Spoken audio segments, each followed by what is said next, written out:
all of us, and the true gentleman and scholar, and my dear friend, Jorge Daes. And Jorge, I'm going to give just a couple of liners. He doesn't need much introduction. As you know, he's from Colombia. He lives and practices in his hometown of Barranquilla in Colombia. I had an honor one time doing live surgery with him many years ago in his hospital. Tremendous experience, but Jorge has been an instrumental surgeon in our field. He's advanced the field of hernia surgery by pioneering the concepts of ETAP approach, coined the term ETAP, and really had laid the foundation for many procedures that we do today in extraperitoneal hernia surgery, including robotic surgery.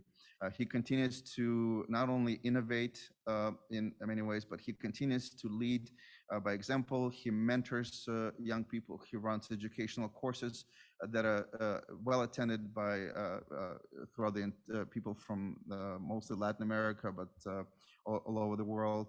And he continues to really carry on this tremendous legacy of innovation, education, mentorship. And I can't think of anybody deserving it more. Okay, welcome.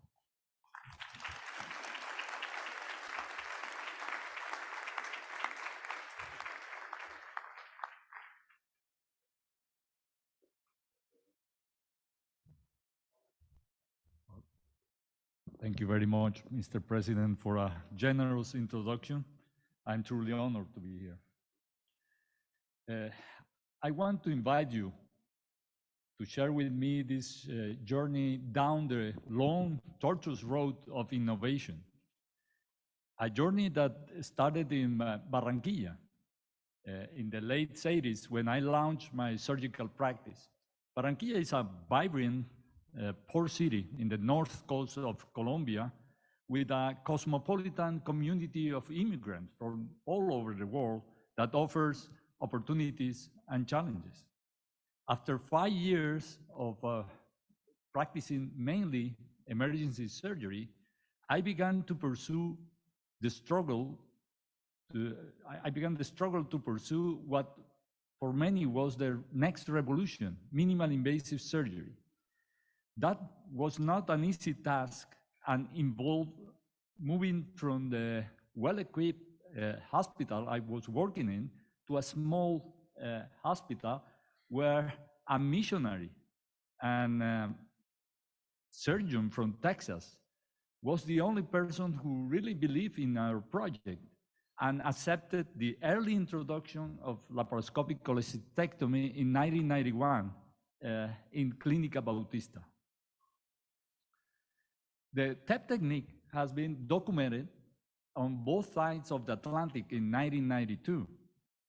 We were fortunate to travel to Memphis, where we met a Southern gentleman, Dr. Guy Beller, who taught us the essence of the TEP technique.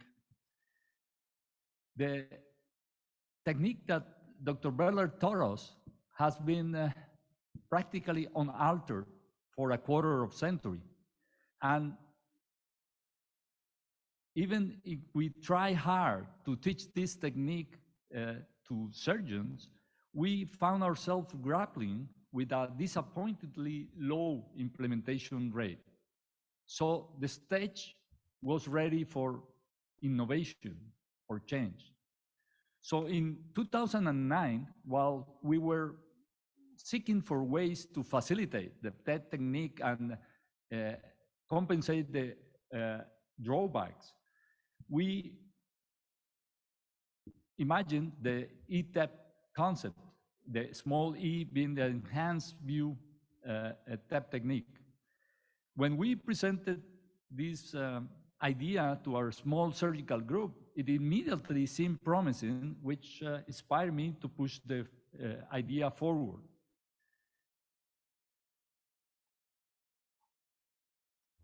When we tried to publish our first series of ETAP cases, it met with resistance. Rejection letters stack up. 2 prominent journals rejected our original manuscript. One of the reviewers wrote that he didn't see any difference in the space in the images I was submitted, And he did not understand why I want to push ETEP when I have done so many successful TEPs before. But we persevere, and we published our findings first in Spanish and then in English in 2012, thanks to a reviewer from the innovation department at Stanford, which I later knew. So we try to teach the technique next in clinical immersion courses, and to our surprise, we noticed a rapid implementation of the technique, especially among surgeons in the region that only were experienced in the TAP technique. We knew from the beginning that this space was really suitable for other type of hernia, and we published our first video on an ETEP for ventral hernia, M4 hernias, and 1 month later, we posted our first video on an ETEP for a lumbar hernia. But the ETEP concept would have remained a somewhat provincial technique, but thanks to the contributions of a group of smart colleagues and friends that we endearingly call the Band of Brothers, we obtain the maximum advantage of the ETEP concept.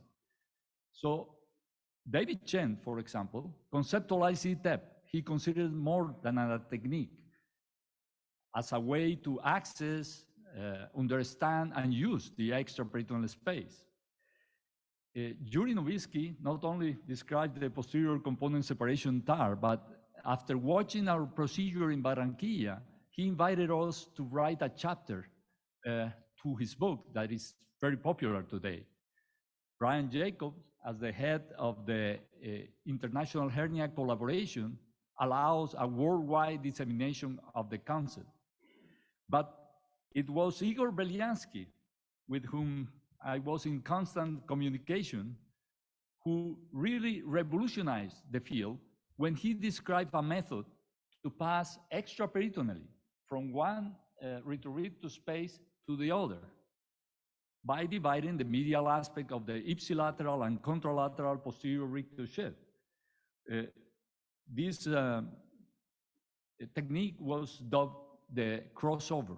The crossover allowed the implementation of the ETEP ribs and ETEP TAR for today most of inguinal, ventral and incisional hernias. This is the first description of the crossover, the extraperitoneal crossover, by Belyansky in the International Hernia Collaboration. A multi-center, multinational group tried to accrue the first 79 cases of ETEP ventral hernia repair, some of them in very complex hernias. When we tried to publish this first paper on ETEP ventral, we really encountered substantial resistance, even leading to the removal of one of the reviewers by the editorial board. But finally, it came across. Despite the advantages of the ETEP ventral hernia repair, we knew that this demanding technique needed a deep knowledge of the extraperitoneal space anatomy and dedicated training. Those requirements made us skeptical and sometimes concerned about our rapid dissemination of this technique. But the first indicator of the surprising appeal of the ETEP ventral hernia repair was its warm reception at the European Hernia Society meeting in Vienna, 2017. We were glad to know that ETEP was selected as the most appealing technique among several innovative, minimal invasive procedures for abdominal wall reconstruction by an audience that was not aware of these techniques. The years that follow, we observe an explosion of ETEP publications in the literature. But we have pursued other innovative procedures, and each has met with considerable challenges. For example, the critical view of the myopectinal orifice initially faced rejection and journal rejection. But thanks to a dedicated reviewer for Annals of Surgery, this good paper could be converted to a seminal one. After 3 randomized clinical trials demonstrated the major advantages of the intraoperative autonomic neural blockage as part of the anesthesia and to prevent visceral pain, associated symptoms, analgesic consumption, we still face rejection on not acceptance by the surgical community. Throughout this journey, we have learned numerous lessons. We discovered that innovations are not confined to Ivy League institutions or globally renowned centers of surgical excellence. It doesn't need academic titles, affiliations, or background. And it is not bound by surgeon's age.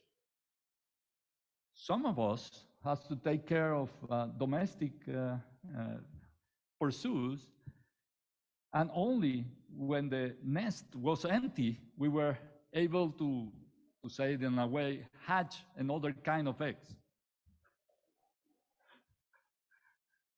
We came to appreciate more the power of the written and spoken words, and to keep a healthy skepticism. A healthy skepticism is opposite to the surgeon's mind. Steadfast beliefs are detrimental. This journey has taught us the necessity of persistence in the face of adversity and to continually strive for excellence. We have learned more the value of a stable home and a supported wife, and the need for gratitude to the many hands that assisted daily in our practice. But above all, we have to recognize that the fundamental purpose of innovation should always be to enhance patients' life. Without this guiding principle, innovation is going to be meaningless. As we traverse the unpredictable path of innovation, we should never be tempted to believe that any endeavor is single-handedly achieved. Instead, an innovation is always a collective human accomplishment, achieved by the contribution of many who have provided so much for so long. I want to extend my deepest appreciation to my late father, a brilliant, stoic, and humane surgeon, to my noble wife, a gynecologist, who not only allowed but encouraged me to follow my passion, to my brother, to whom there is no limit to what is attainable. I fondly remember Professor Jose Felix Patiño, the father of modern surgery in Colombia, for instilling in me the need or the desire for knowledge. Ed Felix has been a role model who, at the crossroads of the minimal invasive revolution, he fought the conservative establishment. Dr. Felix provided many of us with the support and arguments to cross the bridge of minimal invasive inguinal hernia repair without ever looking back. And of course, the Band of Brothers with Eric Polai, mentoring some of my daring projects. Sean Orestin, a fellow trekker, whose transparency and honesty are really refreshing. Konrad Baleser, leading the robotic revolution in hernia surgery. I guess you only need one arm to get that. And to my colleagues and friends in my surgical group, many throughout the years, but I want to name Dr. Nadim Said, my partner for over 30 years. We tragically lost him by COVID. Elika Luque, a steadfast right hand and friend for the last decade. And Dr. Andres Hansen, a brilliant addition from Venezuela. Countless friends worldwide has kept our spirits high, pushing us to go forward. As I stand before you, I'm deeply humbled by the honor of receiving the Nyhus Wantz Award. I want to share this honor with all the Latin American surgeons who have contributed so much to the hernia field. The anterior component separation, the Bogota bag, the buttocks as an adjunct to abdominal wall reconstruction, the dermatome mapping, the progressive pneumoperitoneum has all come from this region. But especially I want to share this award with surgeons worldwide who silently, continually, continue to improve processes, techniques, teaching, and the care of our patients. Surgeons such as Sandra Kuller, an independent practitioner in rural Texas. Sandra, without specialized assistance, has been able to incorporate ETEP as her preferred technique to serve her patients with a hernia. Finally, I would like to extend my heartfelt gratitude to the American Hernia Society for being the home for those of us whose passion is hernia. Thank you for recognizing my contributions and to honoring me with this prestigious award. Thank you.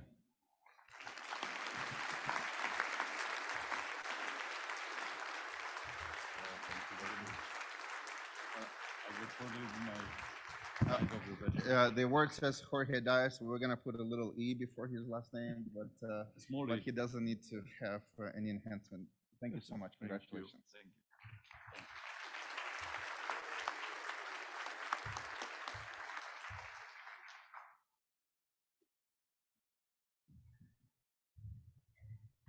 So our next speaker is our keynote speaker.